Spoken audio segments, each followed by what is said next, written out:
Coucou les coquinous, comment ça va bien? Ça va bien, ça va bien. Dites voir, vous savez ce que c'est qu'une gifle? Gifle? En fait, c'est comme une bifle, mais avec la main. Voilà, grosso modo. Eh ben, la gifle, elle est là. Et ici, elle est là. C'est ce que je m'apprête à vous présenter aujourd'hui. C'est Punk Rock Jesus du grand Sean Gordon Murphy. Et c'est magnifique. Allez, générique.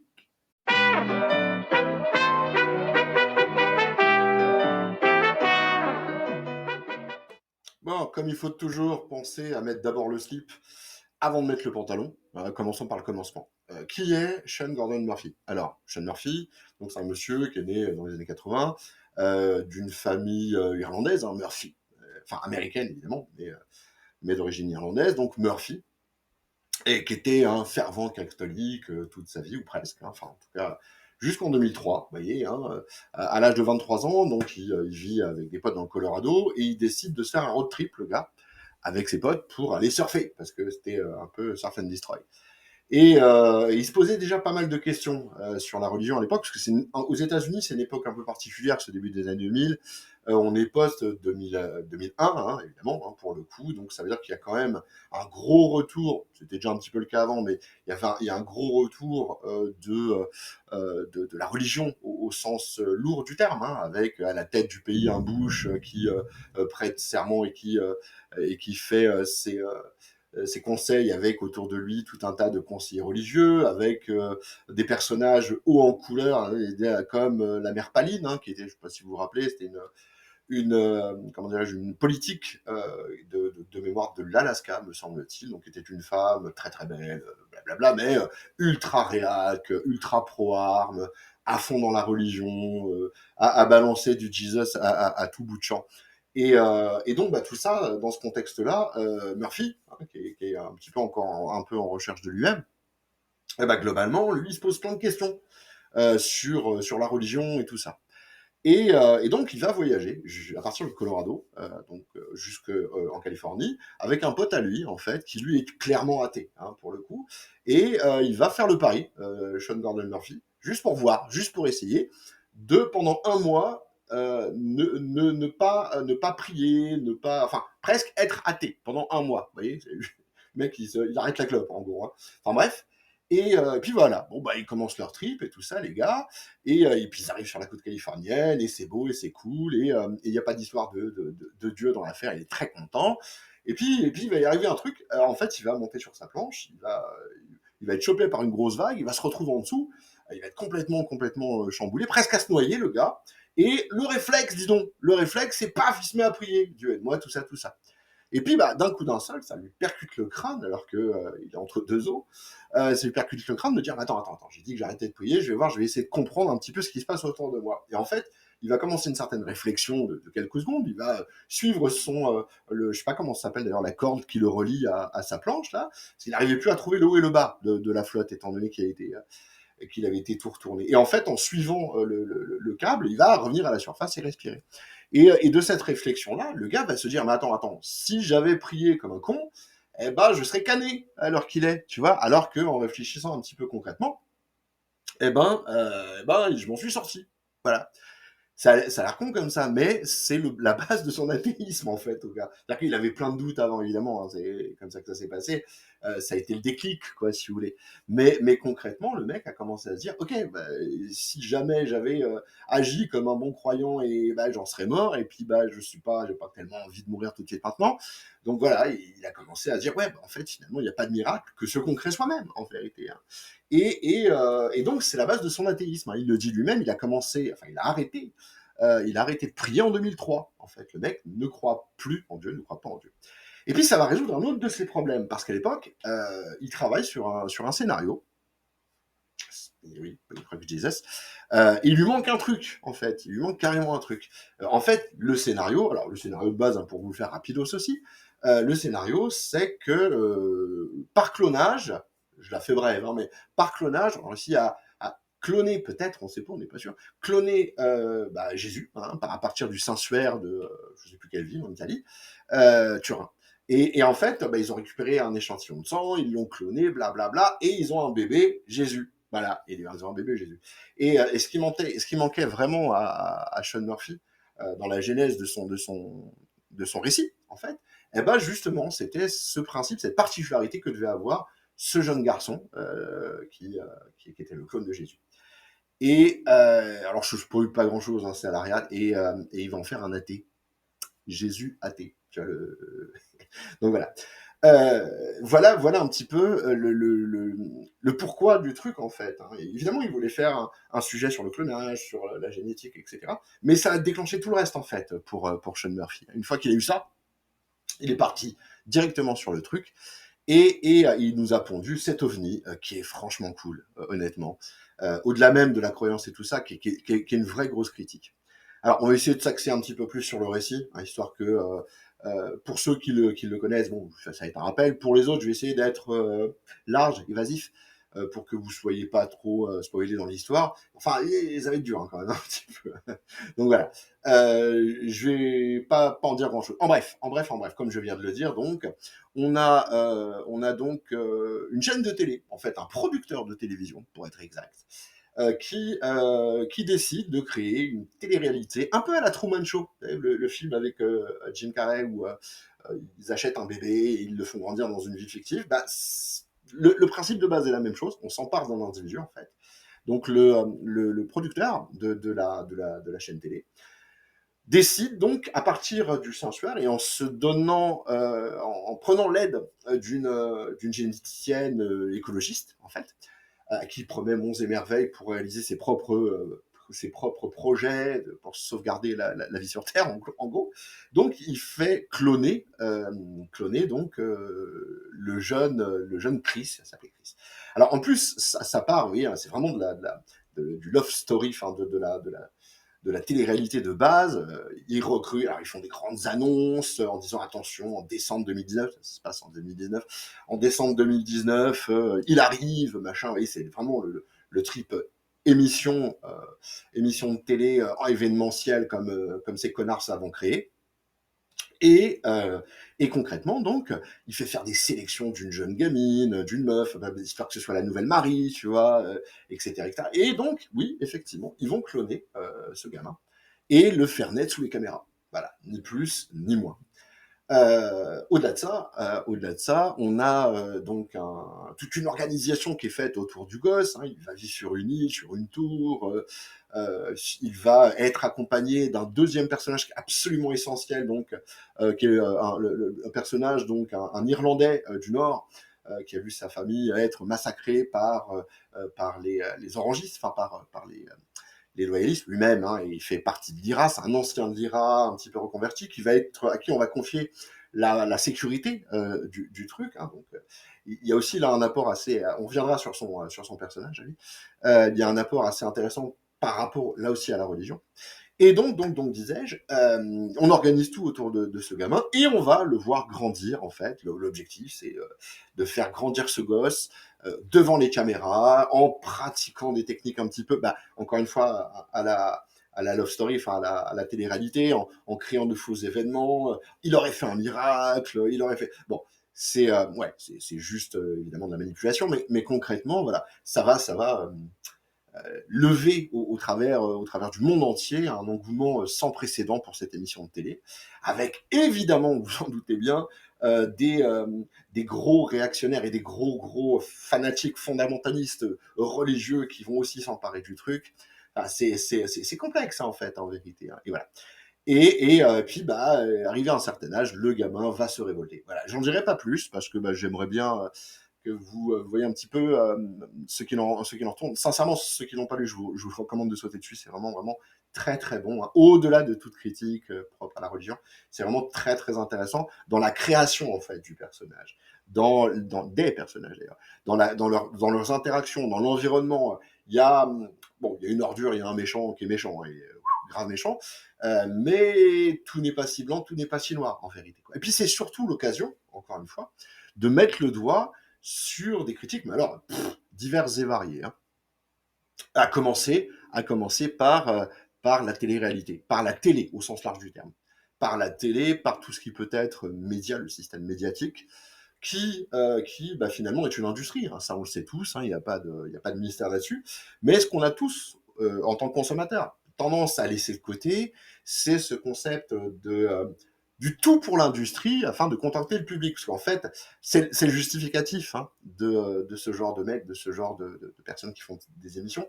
Le justificatif, c'est de dire on va donner ce que le public attend, hein, en gros. Hein.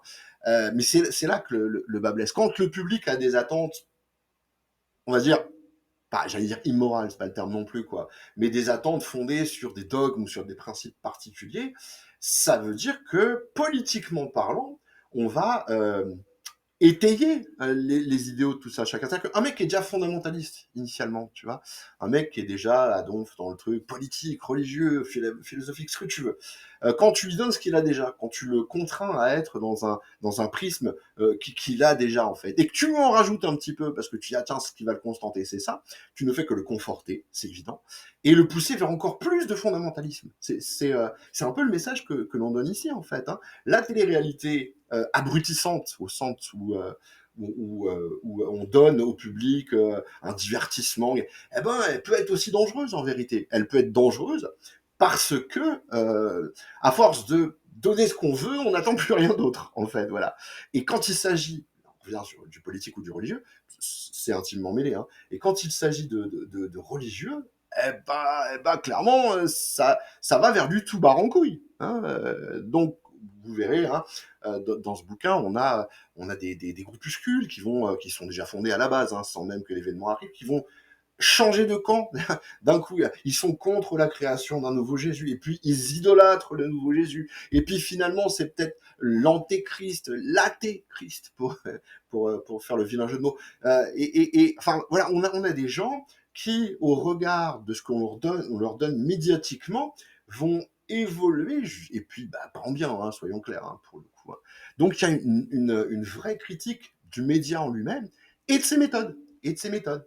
Parce qu'on prend une jeune fille, la fameuse équivalente de la Vierge Marie, quoi. On prend une jeune fille et on va l'utiliser, quoi. C'est un objet. C'est voilà, le corps de la femme, encore une fois, est un objet. Le corps de Marie est-il un objet? C'est la question que peuvent se poser certains religieux. Je sais pas d'ailleurs s'ils se la posent ou s'ils s'en foutent, c'est possible aussi. Mais voilà, globalement, c'est ça. C'est que cette gamine-là, on la prend. On lui fait faire un bébé parce qu'elle colle bien à l'image, tu vois, américaine, tout ça, et on lui fait un bébé. Et puis finalement, quand elle est plus utile, on va la déglinguer, on va la défoncer, on va médiatiquement la tuer. C'est-à-dire que concrètement, quand elle commence à se poser des questions, quand son instinct de mère bah, commence à prendre le dessus, qu'elle veut protéger le gamin, etc., on va la défoncer, non pas elle en tant qu'individu immédiatement, tu vois, on s'en prend à elle indirectement par le biais du public. On s'en prend à elle en laissant sous-entendre qu'elle serait nocive pour le gosse. Enfin, c'est de l'immondice, quoi. Et clairement, c'est ce qui se passe dans les téléréalités. Hein. C'est dans leur principe de scénariser les rapports humains. Bah, quand ils veulent que quelqu'un soit considéré par le public comme le méchant, comme le machin, comme ce que vous voulez, eh ben on va sélectionner des prises, on va sélectionner et on va scénariser le truc pour bah, qui est le gentil, qui est le méchant, alors que c'est tous des cons, c'est tout, hein, globalement. Hein. Mais, il y a une scénarisation qui est terrible et là qui détruit, hein, clairement. Hein. Donc, dans la personne du réalisateur, enfin, du producteur, il doit être les deux d'ailleurs en vérité, on a la quintessence de ça, d'un mec qui va manipuler tout pour que ça corresponde, selon lui, à des vœux de comment ça s'appelle donc à des vœux je vais y arriver à des vœux du public. Il va donc, mais dès le départ, hein, par exemple, il va sélectionner il va embaucher une généticienne en lui laissant entendre. Alors la généticienne, elle est spécialisée dans le domaine de l'écologie, elle a la possibilité de créer une algue qui permettrait de sauver le monde, hein, plein de choses près en faisant un raccourci. Et comment dirais-je, il va l'utiliser, ce projet, cette ambition, pour pouvoir la faire travailler pour lui, en fait. Hein, alors que, bon, dans l'absolu, la déontologie lui aurait presque interdit cette femme-là. Mais en vérité, voilà, il l'utilise, il la manipule pour faire en sorte qu'elle crée le fameux clone. Il va même aller plus loin, parce qu'elle tombe enceinte, et il va utiliser la gamine de cette femme-là comme une amie du jeune Jésus-Christ. Enfin, le mec a zéro limite dans la fils de puterie. Vraiment, l'enculé total, tu vois, c'est Arthur que t'aurais croisé avec Zemmour, hein, un truc dans ce goût-là, quoi. Vraiment, vous voyez, de la saloperie. Donc, c'est une vraie critique des médias, ça c'est indéniable, en tout cas des médias de divertissement. Euh, Plus largement des médias télé, hein, pour le coup. Mais, c'est basé, punk rock Jesus, s'il te plaît, hein, donc, c'est basé sur le concept de la religion. Et d'ailleurs, dès la première page, on s'y trompe pas, hein, par rapport au rapport que peut avoir Sean Gordon Murphy avec donc le principe de religion. Donc dès les premières pages, les pages où on commence à parler de Chris en lui-même. Hein, voilà ce qu'on vous met. Vous regardez en haut de la page, c'est un peu flou, ça me saoule. Voilà, en haut de la page, vous voyez, on a une seringue, hein, et un chapelet avec une croix. Donc le, le signal est clair. Hein, d'entrée de jeu, là, paf, dans ta gueule, on te dit clairement la drogue, la religion. Voilà, le fameux opium du peuple si cher à Mao Zedong. Euh, Ouais, on est là-dessus, quoi, en fait. Hein. On voit que ce que va donner le média et la télévision, pardon, à une certaine population, eh ben, c'est clairement une espèce de. C'est étrange de dire, mais c'est une espèce de drogue médiatique religieuse. Voilà, c'est un peu comme ça. Ça avait choqué Sean Gordon Murphy, encore une fois, dans les années 2000, de voir la recrudescence de programmes religieux, la recrudescence de prêches comme ça, avec des mecs complètement barrés, complètement dingues, qui faisaient tout et n'importe quoi à la télé, qui faisaient des pseudo-miracles, etc. Eh ben, on est dans ce truc-là, on est dans ce principe-là. Hein. Et sur la place que prend la religion, alors notamment aux États-Unis, hein, pour être tout à fait honnête avec vous, par rapport justement à cette omniprésence religieuse qui va avoir tendance à, dans certains cas de figure, faire naître une forme de fanatisme qui vaut bien les autres fanatismes religieux au travers du monde. Il n'y a pas à tergiverser là-dessus. Hein. Un connard, c'est un connard. T'as beau changer de couleur, t'as beau changer de fringue, c'est un connard. Hein. Il ne changera pas grand-chose. Et on voit très bien que, en vérité, et c'est aussi ça un peu le message, c'est que entre le traitement médiatique et la manipulation médiatique, et le traitement religieux et sa manipulation aussi, eh ben on n'est pas loin quand même, hein, mine de rien, pour le coup. Hein. On est carrément dedans, même, j'ai envie de dire. Hein. C'est exactement les mêmes ficelles, les mêmes ressorts, les mêmes trucs, et la même façon d'agir. Et la même façon d'agir. Au-delà de ça, on a aussi l'autre aspect de la religion, hein, au travers donc du personnage que je vais vous montrer très très brièvement en fait, hein, qui est le personnage de Thomas de mémoire. C'est Thomas son prénom, me semble-t-il, et qui est Thomas. Il est juste ultra badass. Hein, puis vous noterez d'ailleurs le soin apporté aux véhicules, comme toujours. Hein, Sean Murphy et les véhicules, c'est une grande histoire d'amour. Et donc, ce fameux Thomas, en fait, c'est un type qui a vu ses parents tués pendant. Ils étaient membres de l'IRA, l'armée révolutionnaire irlandaise, donc catholique, hein, pour le coup. Et il a vu ses parents tués, massacrés, pas devant ses yeux, mais pas loin, hein, pour le coup. Et donc, lui, très très jeune, il va être récupéré par son oncle, en fait, finalement, qui va l'embrigader, enfin, lui faire suivre, selon lui, la destinée, l'héritage qui est le sien. Et donc dès tout jeune, il va être membre de l'IRA, il va apprendre à combattre, il va apprendre à tuer, hein, littéralement, jusqu'à subir une énorme. Enfin, il va être capturé, il va subir quelque chose d'assez particulier, il va se repentir, d'ailleurs, pour le coup. Et donc, je vous le disais en tout début de vidéo, il est contacté par le réalisateur de la fameuse émission. Et en fait, qui s'appelle J2, je crois, l'émission, me semble-t-il. Et en fait, il va assurer sa protection. Mais c'est pas un hasard non plus, parce que le mec est de l'IRA. Alors, il faut comprendre aussi le contexte politique de l'époque. Hein.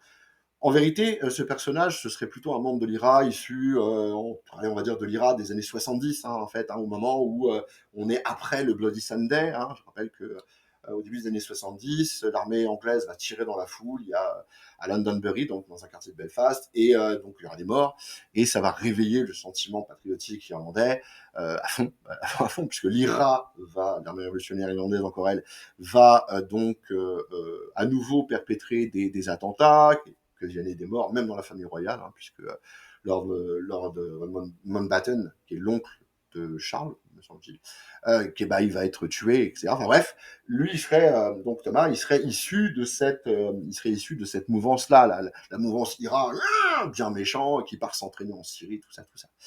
Et concrètement, bah, son personnage, il est super intéressant parce que c'est pas juste une grosse brute en fait, c'est que il accepte le projet parce que lui-même, il est en quête philosophique, religieuse. Lui part du principe que bah, il y croit, il a envie d'y croire. Lui, c'est la foi, si vous voulez. C'est la foi incarnée, en quelque sorte. Le contexte géopolitique de l'IRA est aussi un contexte inhérent à l'affrontement entre catholiques et donc protestants en Irlande. Et lui, il est clairement et définitivement la représentation de la foi catholique, mais au sens de la certitude, du templier à la limite, quoi, du paladin, vous voyez, le gars guerrier, etc., etc., mais qui va s'éveiller au fur et à mesure et comprendre bah, qu'il a peut-être pactisé un petit peu avec le diable, enfin, son image de ce que peut être le diable. Il va s'attacher, en fait. Il s'attache déjà au personnage de la mère de Chris, il va s'attacher à comprendre la trahison la nouvelle trahison dont il peut avoir été le pantin. Et c'est toute la force du personnage, quoi. Il est d'une extrême violence, évidemment, ça c'est certain, mais dans l'absolu, il y a une vraie recherche ésotérique, presque de sa part. Une recherche religieuse, en tout cas, ça c'est certain, quoi, pour le coup. Lui, il a envie d'y croire. Lui, il a envie d'y croire. Et même au moment où le gamin, le Chris, là, qu'on va voir évoluer encore une fois au travers du livre, enfin, au travers de l'émission, mais au travers du livre, jusqu'à ce qu'il ait à peu près 15 ans, au-delà du fait que ce gamin, un jour, bah, va tout balayer aux orties et puis bah, dire que non, il est pas le Christ, il n'est pas une réincarnation, laissez-le tranquille, il croit pas en Dieu, tout ça, tout ça. Même au-delà de ça, même quand il a cette posture-là, le gamin, eh bien, le fameux Thomas, là, bah, lui, il va continuer. Vous voyez, c'est une foi inébranlable, c'est une foi presque aveugle. Donc, vous avez d'un côté des groupuscules avec une foi aveugle, mais fondamentaliste, et qui sont prêts à tous les torts, à tous les travers, à cramer, à tuer, à perpétrer des attentats purs et durs, quoi. C'est-à-dire que globalement, c'est le paradoxe total qui consiste à dire Dieu est amour, il vous aime tant que moi je suis prêt à vous tuer pour que vous compreniez qu'il vous aime. Un peu, c'est à peu près tout ce que tous les fanatiques ont à l'esprit. Et ben à l'opposé, pas à l'opposé, enfin en tout cas différemment, on a ce mec qui est prêt à lui donner sa vie et qui est prêt à faire tout pour protéger le gamin, y compris contre le pacte qu'il a passé initialement avec ce service médiatique, quoi. C'est complexe parce que ça va engendrer des rapports entre les personnages et des rapports au sein même de l'histoire qui vont aller très très loin en fait, hein. Qui vont aller loin dans la critique même et dans la représentation même de ce que peut être la foi, la croyance au sens large du terme. Parce que quelque part, le réalisateur, on peut dire que lui, il a une croyance, hein, il a une croyance, c'est celle du pognon, c'est celle du blé. Euh, la fameuse écologiste, enfin la fameuse généticienne qui accepte donc de travailler presque de vendre son âme en définitif pour pouvoir elle-même réaliser ses projets. Elle a aussi une foi dans la science. Et puis c'est là qu'il y a un autre dilemme encore une fois, c'est la science et son éthique en fait, parce que est-ce qu'elle est dès le départ du bouquin, hein, on clone un être humain quand même, on clone un être humain, pas n'importe lequel, des êtres humains les plus connus de toute l'histoire. Mais concrètement, elle est capable, elle est prête à faire une croix sur son éthique, sur l'éthique médicale. Est-ce qu'on a le droit de cloner des humains? Est-ce qu'on a le droit de faire ça? Parce que derrière, elle pense que ça va faire le bien de tous. Et il y a un paradoxe qui est épouvantable là-dedans, c'est le bien de tous, mais à quel prix? Et tous autant qu'ils sont, c'est ça. Tous autant qu'ils sont, c'est ça. C'est les croyants, les religieux, c'est le bien de tous, même si je dois te buter. Elle, c'est le bien de tous, même si je dois me mettre en relation avec des firmes dégueulasses qui font n'importe quoi et qui me font violer mon éthique, ma déontologie professionnelle et mon éthique personnelle. Et puis même au-delà de ça, bah, le fameux personnage de Thomas qui lui, bah oui, bah, est dans le même sens, mais avec un côté peut-être plus, comment dire, plus positif dans sa foi. Il est prêt à faire à peu près tout et n'importe quoi, sauf briser ses vœux. Voilà. Je vous laisse un petit peu découvrir de quoi il s'agit, mais sauf briser ses vœux justement pour pouvoir assurer sa foi qui est pure. entre guillemets, ou en tout cas qui est peut-être un peu plus propre que celle des autres. C'est complexe. Sean Murphy là-dessus, il nous a fait un truc, mais qui est vraiment redoutable, parce que il traite au sein de diverses thématiques qui sont finalement, enfin, dont on a l'impression initialement qu'elles sont pas forcément liées. Vous voyez, la science, les médias, le religieux. Eh ben, il va traiter d'un trait commun, d'un fil conducteur entre tous ces thèmes-là, et faire en sorte que ce soit cohérent et qu'il y ait finalement des critiques qui soient assez semblables en vérité. Hein. Et c'est ça la grande force de ce récit, en fait, en vérité. C'est-à-dire que j'ai dû le lire 5 fois, 6 fois, 10 fois, je sais plus, j'en sais rien.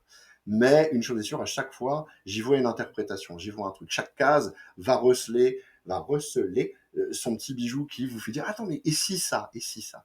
Et c'est ça le truc des grandes œuvres en vérité. Hein. C'est de pouvoir, à chaque fois qu'on ouvre la page pour la énième fois, se dire ah putain, attends, je suis passé à côté de ça. Est-ce que c'est pas ça? Alors, après, c'est peut-être, c'est comme pour toutes les interprétations, c'est peut-être ce que moi j'y apporte, hein, ce que le lecteur va y apporter, hein, c'est vrai, hein, pour le coup, hein, mais il n'en demeure pas moins que, ouais, il y a à chaque fois une espèce de forme de nouveauté qui fluidifie le récit, déjà, et qui nous permet de nous dire, attends, waouh, attends, qu'est-ce qu'il a voulu nous dire? Et c'est vraiment, vraiment très, très bon en ce sens. S'ajoute à cela le concept du questionnement, de la révolte adolescente. Hein. Chris, le fameux petit Jésus, et on n'avait pas l'appelé Jésus, hein, on l'appelait Christ. Chris donc va lui-même subir des choses hein, par rapport à sa mère, par rapport au traitement qu'il va subir, par rapport au fait d'être un enfant star. Ça aussi, c'est à prendre en compte dans le récit, quoi. À tel point que, bah ouais, on va vivre avec lui sa révolte personnelle, sa révolte adolescente, sa révolte politique, mais une révolte politique qui va avoir un impact sur le monde entier, en définitive. Vous voyez. Et c'est en ça que c'est vraiment très très très bon, parce qu'on y voit plusieurs optiques avec et tout se tient. C'est-à-dire que on y voit plusieurs optiques, plusieurs façons d'envisager tout ça, et pourtant ça se tient et c'est cohérent pour chacun des personnages. Si on omet l'immoralité de ses actions, même le fameux réalisateur, le fameux producteur, jamais j'ai du mal à savoir, enfin c'est peut-être les deux. Et ben lui aussi finalement ça se tient par rapport à ce qu'il est, par rapport à la foi qu'il a dans le système qu'il sert, dont il se sert et par lequel il est utilisé aussi hein, pour le coup. C'est vraiment très très bon, très très très très bon. Puis bon, bah voilà, Sean Gordon Murphy, hein, encore une fois, au niveau dessin, puisqu'il faut bien parler un petit peu du dessin. Je sais que moi, je suis plutôt un adepte des scénarios, mais bon, le dessin, il est là, il n'y a rien à dire. Sean Gordon Murphy, c'est quelqu'un qui pète sa race. Hein. Son dessin, il est entre le manga, il y a plusieurs influences. Hein. Il parlait de l'influence qu'il avait eue de la part de mecs comme Buscema, de mecs comme Mignola, etc. etc. Donc voilà, c'est toujours très très bon. Un gros amour des véhicules, ça se sent. Et c'est tout à fait terrible. Hein, pour le coup, encore une fois, graphiquement parlant, c'est très très beau. Hein, les amis, les amoureux de son Batman White, ce genre de choses, ne seront vraiment pas dépaysés. Hein, pour le coup, c'est vraiment très très sympa. Et puis il y a le côté punk. Bah ouais, je pouvais pas passer à côté hein, quand même. Hein. Le fait d'avoir choisi du punk, donc de la sédition, de la révolte, de l'anarchie nihiliste, c'est pas rien. Jésus qui choisit l'anarchie nihiliste. Bon, Jésus pour moi de toute façon c'était un anarchiste, hein, clairement pour l'époque. Un petit peu ésotérique, mais un anarchiste quand même. Mais là, il y a un choix de l'anarchie nihiliste telle que les punks l'envisageaient, et c'est vraiment, vraiment très, très intelligent de la part de Gordon Murphy, de Sean Gordon Murphy. Voilà mes loulous. Voilà, c'était une petite analyse rapidos, tranquillou bilou, de retour. Ah ouais, bonne rentrée à tous. Je ne saurais que trop, évidemment, vous conseiller. En plus, il est sorti en nomade, vous savez, le format là d'Urban. Il était, je sais plus, je crois qu'il est à 5 balles, ou 6 balles, ou enfin, même en dessous de 10 balles. C'est juste une tuerie. N'hésitez pas à y aller parce que vraiment, pour le coup, ce punk rock Jesus, c'est vraiment très très bien. C'est un récit qui se lise gentiment, même si tu veux pas y chercher de message. Si tu as envie juste d'un bon machin d'anticipation et tout, c'est vraiment très très bien foutu. C'est vraiment, vraiment bien fait. Et puis au-delà de ça, si tu veux réfléchir un tout petit chou, te gratter le crâne, Et soit dit en passant, il y a encore plein de trucs derrière dont je vous ai pas parlé, parce que je ne voulais pas spoiler comme ça, mais il y a vraiment une vraie recherche, une vraie intelligence. Voilà mes loulous, et ben, j'espère vous avoir donné envie de lire le livre. Sur ce, je vais vous faire des gros bisous d'amour. Et puis, et des bisous, allez bisous.